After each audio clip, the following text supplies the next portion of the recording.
მოგესალმებით ზურფასო ტელემაყურებლებო, YouTube მაყურებლებო, ეთერშია რუბრიკა თავისუფალი მაგი და ეს პირველი ეპიზოდია ჩვენი გადაცემის და დღეს ჩვენთან სტუმრად იმყოფება მარინე დოლიძე, რომელიც გახლავთ ბავშვთა ქირურგი და მასაჟის სპეციალისტი და ერთობ მრავალმხრივი ნიჭით დაჯილდოებული ადამიანი. მოგესალმებით. მადლობა. გამარჯობათ YouTube მაყურებლებო. როგორც მოგახსენათ, კონსტანტინე მე ვარ ბავშვთა ქირურგი და როდესაც დავამთავრეთ ინსტიტუტი, ჩვენი თაობის ხალხმეს იყო 96 წელი, მაშინ არ იყო ორთოპედები ბევრი და ჩვენი თაობის ქირურგები წავედით კვალიფიკაციაზე, სტაჟირებაზე, ენ რაოდენობით კვალიფიკაცია და სტაჟირება მაქვს ორთოპედიაში გაკეთებული და ესე ვიხვეწები, რომ გამოცდაზე გამიში ჩავაბარებ, არა 4 წელი უნდა ვისწავლო ასპირანტურაში, არა და რეზიდენტურაში, რომ მე გამიშენ და დამთავრ უნივერსიტეტი მთავრობის ხელში ყველა მთავრობას ვთხოვ და ვიხვეწები. არა. მე სააკაშვილი რომ მოვიდა 2003 წელს აგვიგზავნეს ლევი კაი შემოსავალი იყო მაშინ 1500 ლარი მქონდა და ვაიმე 1500 ლარი სამ პაციენტთან დავდივარდა და შემოგვправი მაშინ კლინიკის სალაროში ხელფასი უკან არ გვეძლევა, ვალები აქვს პოლიკლინიკასო და ასე რომ იმთავრობასაც მივწვდი მისალანძღად. და ავდეგი წავედი ვისწავლე რა გავხდი, ეს წავედი ვისწავლე მასაჟები, ვიცოდი მეტნაკლებად, მაგრამ უფრო დახვეწილი და დიპლომირებული მასაჟისტი გავხდი. გეტყვით ამასაც, ბალნეოლოგიურში არის გახსნილი პროფესორ ნიკოლოზ ავალიანისა და მისი მეუღლის ქალბატონ ლია ავალიანის მიერ მასაჟის კურსები, საიდანაც ანიბაიდან ისწავლება მასაჟი. ასწავლიან ანატომიას და მერე კარგი სპეციალისტი დგება იქიდან თუ მართლა გინდა და ისწავლით, თორე ხა ინსტიტუტში ყველას ასწავლიან, მაგრამ ზოგი სწავლობს და ზოგი არა, ეგრე არ არის. შეიძლება ზოგიც ვერ სწავლობს უბრალოდ იმდენად რთული გონია. ჩააბარა, ვერ არარსებობს. და პარალელს გავავლებ, ხა ვერ არარსებობს, იმიტომ რომ მე პირველი ნახატი რო შევქმენი, ილია მეორე მომცა კურთხევა. მე კი არა, ყველას მოგცა. უნიჭო ადამიანი არ არსებობს, ყველა ადამიანს აქვს ყველაფრის ნიჭიო. ოღონ უბრალოდ ეს არ გინდა შენის კარგად არ მოინდომე, რომ ის გააკეთო. შპალიერი რო ჩამოვხიეთ ერთ-ერთ ოთახში, გამოისახა წინწვიზის მთავარი ანგელოზის გაბრიელის სილუეტი. და ეს სილუეტი, აი ყავჩიკაში რო ჩახედავ და მკვეთრად გამოჩნდება ნახატი, ეგეთი ნახატი იყო. და მე იქ შპალიერი აღარ გავაკარია, ამაზე შეუძლებელია მეთქი რაღაცით დაფარვა, აქ უნდა აღდგეს ისევე ეგეთი ფრესკა. მაგრამ მე ხო ჯერ არ ვიცი, ბავშვობაში რაღაცა დავალებას რო გადაგე და რაღაცასთან გადავხატავდი, ფოტოდან გადამიხატია, პორტრეტები და გამიკეთე და მიმგონებია, მაგრამ აი არ მქონია ამისი სურვილი. ერთადერთი რაც ბავშვობაში ვიცოდი და შეიძლება ეგეც დამეხმარა ფერების დაჯინაში, ნაცვლებს ვაკეთებდი მე-6 კლასიდან და ტორტებს და იქ რო ვარდებს ვაკეთებდი ფერების იმაში დამეხმარა მერე ეს ცოდნა ვთქვათ, აი ფერთა შეხამება და ფერის გამოყვანა.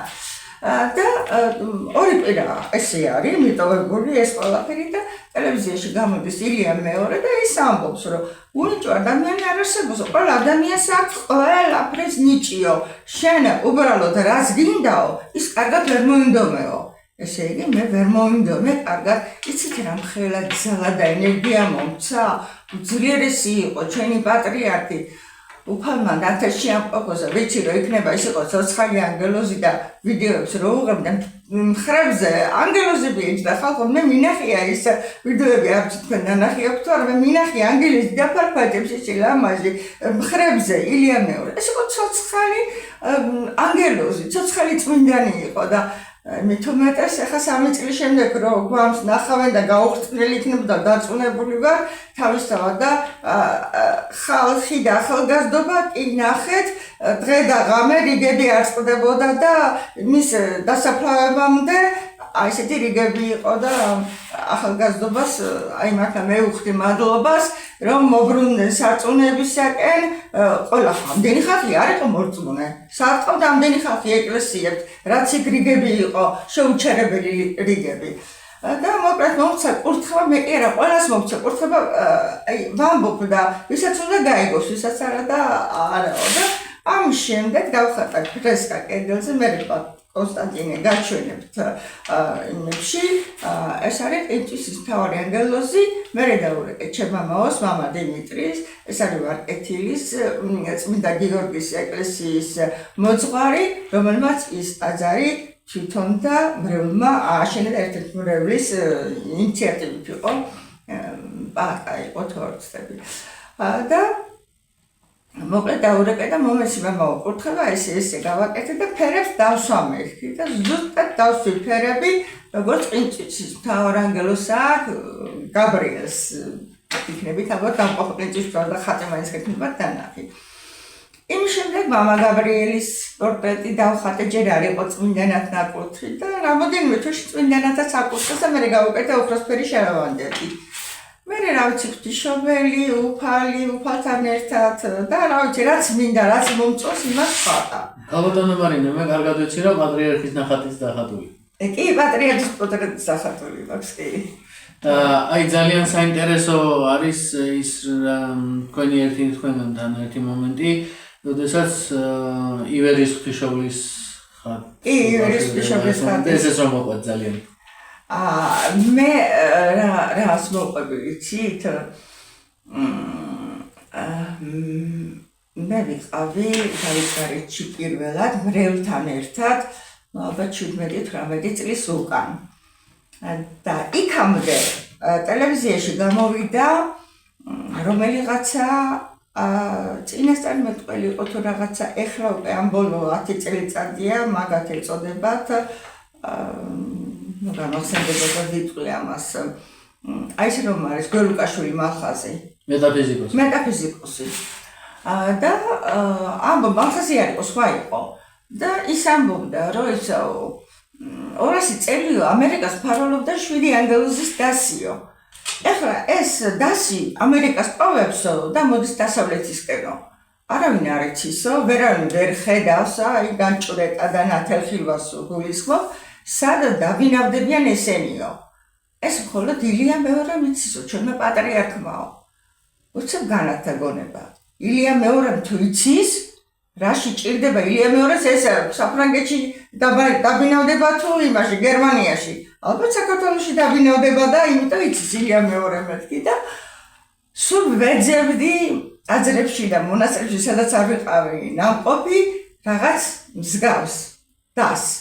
7 ანგელოზის დას და წავედით მოკლედ დავითგარეჯში და უკან კლდეები რომ არის, ну ის კომპლექსი ხო მოვიარეთ, მე წყაროსკენ ავდივარ და მე მიყვები ამ კლდეებს, კლდეები ესე შორდა გაუყურებ, ბილიკი ესეთია. და ფიქრობ, რომ იქ რო დავდგე, ალბათ მივა ჩავარდები დაბლა კიდე კლდი არის უსკრული და იქით კიდე იმისი აზერბაიჯანის ის არის ქვეყანა. ავედით და საკურთხეველში მამაო შევიდა და იქ ათვალიერებს ხატებს და ფრესკებს და მოუკარი თვალი ფრთები, ბევრი ფრთებია, თეთრი ფრთები და ღვთისმშობლის კაბის ფერი, ისინი აცვიათ კაბები. მამაო, იქ რა ხდება, მოვითხარი, ანგელოზებია თუ რა არის, რამდენი ანგელოზია? 7-იო. ასე იგი, მე კი ნაღამ გამომესხა ფრთები სიხარულისგან. მე ვთქვი, საქართველოში ხო ვიყავით ჩვენ აღორძინების ხანაში, მაგრამ მესამემ აერთიანა და აღორძინდა და აყავდა ეკლესია, მონასტრები და ქვეყანა და ყველაფერი. დავით მეფის დროს, კიდე აღმაშენებლის დროს, თამარის დროს და ასე შემდეგ და ბევრჯერ ვიყავით. აყავეთ და აღორძინების ეპოქაში და რომელიღაც ეპოქაში ეს კომპლექსი არსებობს მე-6 საუკუნიდან. და გამოსახავ ჩვენმა ნათელხილველმა წმინდანებმა, ხო, იქ სულ 6000 იბერი და ჩახვიცა მარტო მუსულმანებმა მე-6 საუკუნეში. ძალიან მეტი მტკივნეულია და ამ ამბის იქ ვიყიდა ბროშურა, კაისკელი ბროშურა, წაკითხვის შემდეგ დავწერე ლექსი და რა თუ დაგაინტერესებთ იმ ლექსსაც მოვყვეთ. გისმენთ. წმინდა ღვთისმშობლის ბრძანებით უდაბნოში შემობრძანდნენ ბერი მამები საქართველოში დაბინავდნენ ასურელები იოანეს დედასმირის წინამძღოლობით. დავით გარეჯას წოდებული ეს არის კომპლექსი. ირმის ზითა და ბალახები თავი გახონდა, სხვა საფიქრელი ლოცვის გარდა არა არ ქონდა, ამუდარმოში წყალი შორის ძლივს გაგმოქონდა, დავითის ცრემლად წოდებული წყაროც გამოჩნდა. დავითის საფლავს ფრთხილად შევეხემე მოწიწებით. მერცო გმრავე საქართველოში დავით ნარები, დოდო გარეჯის საფლავს ფრთხილად ფერებით დამუთუნებით, მასაც შევეხე ნაზად ფრთხილად მგლოვიარებით. ეს წმინდა მიწა მორწყულია მათი ცრემლებით, ეს წმინდა მიწა მორწყულია სისხლის შხეფებით. ო საოცრება მუხლი მიქთის ფეხს მეკვეთება, ფეხს ვერ შევახებ მათ ნაყარებს, მუხლი მერთება. მე მიუყები კლდოვან ბილიკის მაღლა და მაღლა, ეს ბილიკი საცალფეხოა ვიწროა მართლა, მე ამ ბილიკზე გავლაც რომ მიჭის, მათი ამ გზაზე შრომა და გარჯა, უფლისა ღვთისა მადლით გაიყეს. ან როგორ შეძლებს ყოვლის ქმედება, გულს სიხარულის ცეცხლი ეგება, უფლის ნებით და ღვთისმშობლის ნებით, მათ მოახერხეს ესე ქმედება, სალოცავები, უამრავები, კიდევ და კიდევ, ფრესკები, ფერთა სიუხვე დანარნარები, დროთა ჟამს როგორ გაუზრო, ნატყვიარები, იქეთ პოლიგონი იყო და ვარჯიშობდნენ იმებზე, ფრესკებზე, ის გარეწერები და ურჯულოები. დროთა ჟამს როგორ გაუზრო, ნატყვიარები, რომელს აშალა წვიმა მხარგუხტმა, ტარვალთა ხელით ნატყვიარები, დაეწყო ფრესკებს გულს საკლავები, ფრესკაზე ნახავ მთავარანგელოს მიქაელს, გაბრიელს, მამაყო ჩუშანიკს, აბოს, 7 ანგელოზი შევნიშნე ფრესკას, საკურთხეველში აღმოსავლეთით, ეს არის ჩვენი მფარველი დასი, საქართველოში მათ მოსვლას ველით. სასწაულია ნამდვილად. და აგვიგზავნეს მოკლედ შემოსავალი არ ამაქვს. ქალიშვილი სტუდენტია, სიძი არ მუშაობს, შვილიშვილი, მთელი ამხელა ოჯახი მეუღლე გადასვლილია. აი, ეს ერთი 3-4 წლის გადაცვლილი იყო მაშინ. წავედი ვისწავლე ბავშვთა მასაჟი, პროფესორ ნიკოლოზ თავანიანთან ძალიან გაუხარდა, ექიმი და მასაჟი სწავლობ მოთხოვნა. სხვა გზა არ არის.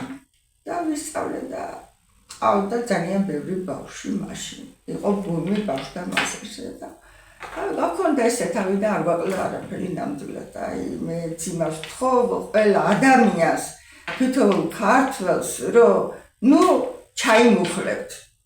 ცხოვრება ბრძოლისაა. უნდა ვიბრძოლოთ, ყველაფერი უნდა ვნახოთ. ცოტა შენ პროფესიასთან ახლო რა არის, პარალელი უნდა გავლო, რაც ამ დროს შემოსავლიანია. მერე გავიდა რამოდენიმე წელი დაახლოებით 7-8 წელი, აღარ უნდა ეშინი მასაჟი.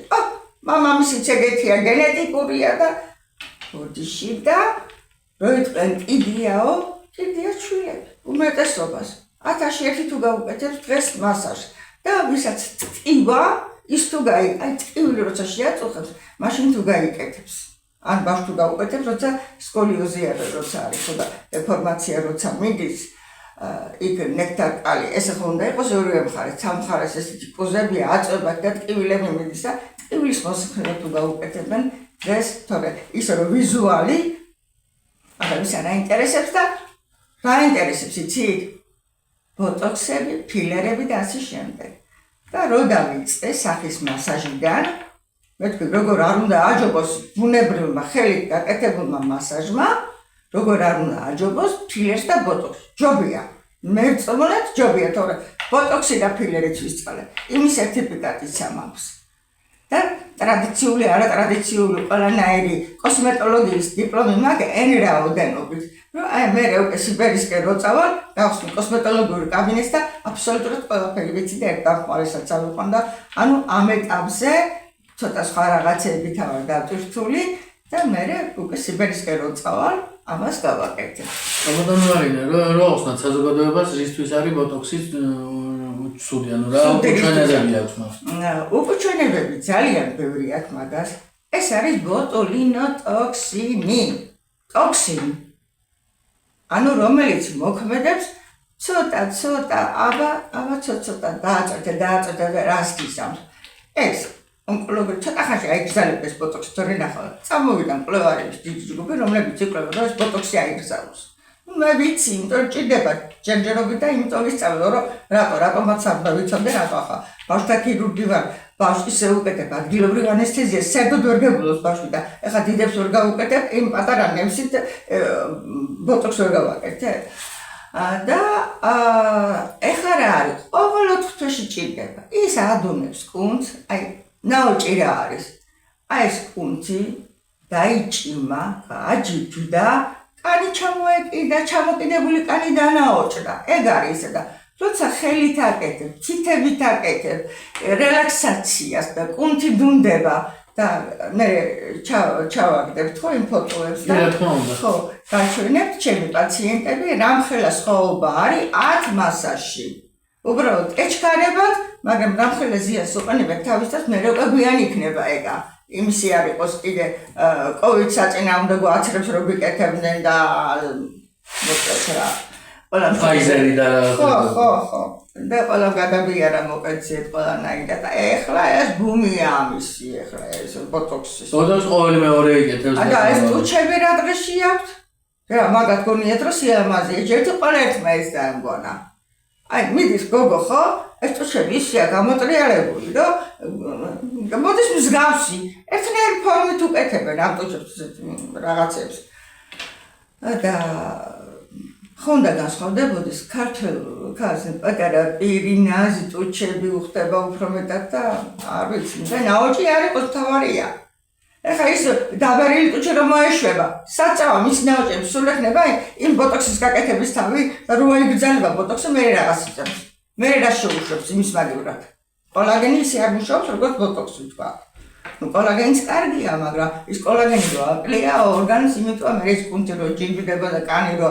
შრება და რაღაცა ისე მიიღე კოლაგენი ხტილოვანი წარმონაქმნები ხტილოვანი ისინი რაც არის თქვა საქონლის ხორცში ქალთამში რაც არის ეს ხტილოვანი ისინი მიიღეს და მაგით შეავსეთ ორგანიზმი და მაგას აუცილებლად ჭირდება C ვიტამინი და აუცილებლად ჭირდება ცილა თუ არ მიიღე ისე კოლაგენს ვერ ითვისებს ორგანიზმი და ამ საიდუმლოც გაგანდეთ მე თქვენ მოკლედ ესე როგორ უნდა უშუალოდ სკოლიოზს და ზურგის გამრუდებას, ხერხემლის გამრუდებას ზურგის და ხერხემლის გამრუდებას ეს არის უფრო ესეთ ასაკში იწყება 11-12 წლიდან უკვე იწყება ბავშვი არის მოხრილი მოშვებული და ეწება ესეთი ანკიფოზი და გვერდზე გადახრა ბეჭისულების ასიმეტრია არის თეზო ზემოთ არის აწეული მეორე ქვემოთ არის დაწეული და ბავშვი რომ მიდის კოჭლობს აბა ეს თეზო რომ ესე რომ გადადის ხერხემალი გადაქანდა იქით ხო თავისთავად ხო წაიღოს სხეული იქით ხო ერთი თეზო მაღლა მეორე დაღლა დადის უკვე კოჭლობს ფეხი აქვს იმას ზემოთ მოკლდება რო გაზომოთ აი 2 სანტიმეტრით მოკლდება ისა ახლა როგორ უნდა უშველო? მაგისთვის არის მოწოდებული ბავშვთა სამკურნალო მასაჟი, აუცილებლად სამკურნალო მასაჟი. და ეს რაც ვისწავლე, ბანალოგიაში ასწავლიან მხოლოდ, თორე ბევრი გავიარე და ბევრ მასაჟიც ვეკითხები, რომ როგორ გააკეთებ რელაქსაციურს და როგორ გააკეთებ პატონიზებელ მასაჟს. მე ვერცერთმა ვერ დამცა პასუხი და 10%-ს რატომ ვამბობიცი, ვინც ის სკოლა გაიარა, იმათ მაიციან მხოლოდ ავალიანის სკოლა. და როგორ არის? აი ვთქვათ, ეს ხერხემალია. გამრუდდა. აი აქეთ მუცელისადაც არის გამრუდების. იქ კუნთები არის დაჭიმული. აქეთ მოშვებული, მორონებული. აქეთ როგორი ჭირდება? მატონიზირებელი, რომ ტონში მოვიდეს, მოხარჯოს. ამას რელაქსაცია ჭირდება. რომ აუშვას ამან აი ეგ არის გამასწორებელი და ჩემი თანამშრომლის შვილიშვილს უკეთებდი მასაჟებს რომელმაც ვთქვათ ტკივა ზურგი და ტკივილი მოხსენიო აი შუაში რო ხერხემალი წარმოიდგენოდა აი ნეკნები ესე ორივე მხარეს სამ მხარეს ჰქონდა ეგეთი პუზი და ყველა კუნთი არის ვერტებრალური კუნთები ხერხემას რომ მიყვება პარავერტებრალური კუნთები გვერდით მიყვება ზურგის ტრაპეციული კუნთი და ღრმა კუნთები კიდე წვრილი, სწორი, უგანიერესი და ასე შემდეგ. აი, ყველა ღრმა კუნთებს ჭირდება რელაქსაცია. აი, ერთ საიდუმლო გაგანეს წამომწდა. და ზედაპირულ კუნთებს უფრო ჭირდება მატონიზირებელი, ოღონდ თუ არის მოშვებული მხარე. პირიქით არ უნდა გააკეთო. სადაც დაჭიმულია კუნთი და იქ მატონიზირებელი გააკეთო, უარესი შედეგი გექნება. ხელად გადავა მეორე ხარისხი მესამეში. მასაჟის ბოლოს გადადება მეორე ხარისხის სკოლიოზი მესამეში. და მიხედა უნდა. ნუ გამოსოს სკოლიოზი შეგვიძლია რომ მოვიშოროთ ასე. კი, შეძენილი დაავადებები 18 წლამდე მე თავს ვდებ რომ აი სკოლა გავლელი მასაჟისტებს ყველა შევუწევთ. მე ვაკეთებ დავდივარ გიმნაზიაზე და ვაკეთებ ამერს და ამ ბავშვს გავუკეთეთ 15 მასაჟი. და ბებია მეუბნება ექიმია. აი დაანებე თავი ტკივილი მოხსენიო და ხერხემას მიხედეოდა. კაცო ხერხემალმა გამოიწვია ეს ხო? აი ეს, აი კარგად რომ დაგანახოთ. ეს ხო, ესი ამბორგვალად. ეს კუზია აქ. ასეთ არცეთ ლიტერატურაში ვერ ამოვიკითხე. ამას როგორ გავუკეთო? ვერცეთ ლიტერატურაში ვერ მოვიკითხე. და უცით თუ არა. და მოკლედ ფიქრობ. ანუ აქ მინდა შიგნიდან რო შევიდე. შეგინენა თუ აქ ნეკნევს ისა კუნთები. აი ეს რელაქსაცია როგორ გავაკეთო, წვინი გამეჭყლიტა და ნექტაშუა კუნთების მასაჟს ვაკეთებ ხოლმე. აი ერთ-ერთი ილეთია, აი ესე მიყვები იმას. ნექტაშუა კუნთებს. მოდი მე რელაქსაციას გავაკეთებ, თელი დაწვით ნექტაშუა კუნთებზე ზემოდან. მასაჟის ბოლოს მე დავინახე შედეგი. მასაჟის ბოლოს. ანუ ეს იყო 15 ხომორჩი. 15 უნდა გავაკეთებია. მე 16 მასაჟის ბოლოს. მე 17, მე 18-ზე გაქრა. საერთოდ ეს კუზი გაქრა. თორე ავიცი აი გალაპარაკებთ იმის დედას, დედაც ექიმი ყავს. გოგო გავუწევ, ნუ 15 ვამთავრებდა ვერ უშველე მეთქე ამას. არ და მეგონა რომ უშველი და სანაზლეოს დევდი ბებიების და ვერ უშველია. აურატო დავდებერი ცხო. აი თქვენს პრაქტიკაში თუ არის შემთხვევა ისეთი, ნუ ყოველთვის არსებობს კარგი და ანუ გამოდის და არ გამოდის, ხო?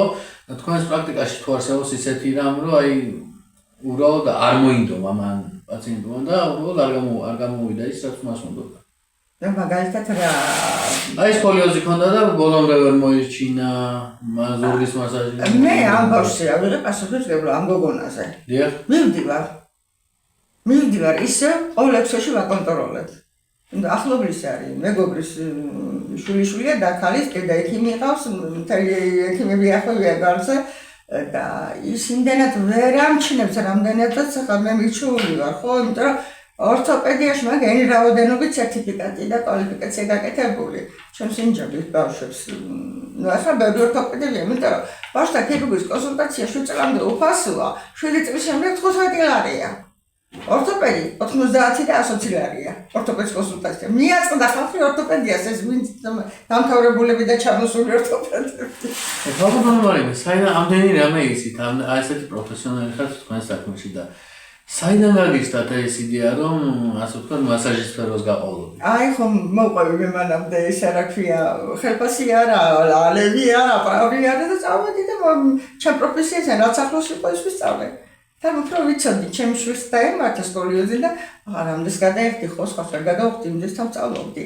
და იმას გავუკეთე მე სკოლიოზი, მესამე ხარისხი პირველში დავაბრუნე, ნელა რა თქმა უნდა.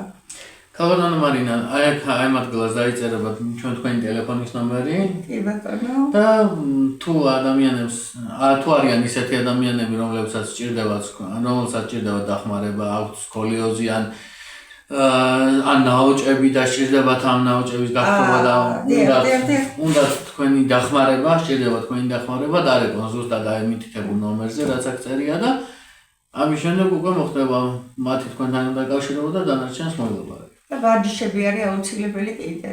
ვარჯიშები, საფურნალო ვარჯიშები, რომელიც ყოველი მასაჟის შემდეგ მასაჟს უკეთებ 20 წუთი, 15 წუთი უკვე ზოგადად მთლიან ერთიანობაში 40 წუთი ჭირდება მასაჟს ვარჯიშთან ერთად.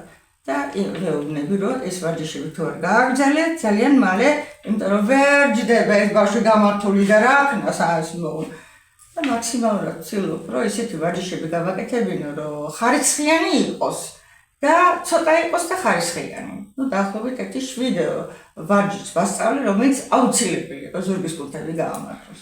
და რა დრო სჭირდება ზურგის სკოლიოზის ესე ვთქვათ გაქრობას? იცი რა არის გაქრობით ვერ გაქრება. ერთი მასაჟის შემდეგ 1%-ით, ვთქვათ მესამე ხარისხია, ერთი ხარისხი შემიძლია ჩამოვწიო უკან. 18 წელამდე ბავშვები 18 წელამდე მაგათი ელასტიურია ყველაფერი სახსარი, კუნთი, წესი ყველაფერი და მოყვება. ძვალიც კი რბილია მაგათი რაღაცნაირი. აი გეტყვით ახლა სულ ახალშობილი ბავშვი, ახალშობილი რა 2-3 წლამდე ბავშვების მოტეხილობა რომელიც როგორი იცი, ტოტი რო გადაატეხო.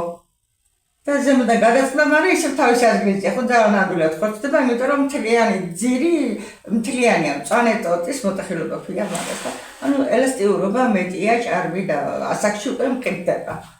მოკლედ, ახლა ქვედა მარცხენა კუთხეში გამოჩნდება ქალბატონი მარინას საკონტაქტო მობილურის ნომერი, ვისაც გჭირდებათ დახმარება, გვერდში დგომა და გაქვთ ნაოჭები სახეზე, გაქვთ სკოლიოზი, თუ რაც არ უნდა იყოს და გჭირდებათ მასაჟი და ქალბატონი მარინა, ვფიქრობთ რომ ქალბატონი მარინა შეძლებს თქვენ დახმარებას, აუცილებლად დავუკავშირდით მითითებულ ნომერზე და დანარჩენს უკვე მოვარდეთ ქალბატონი მარინას.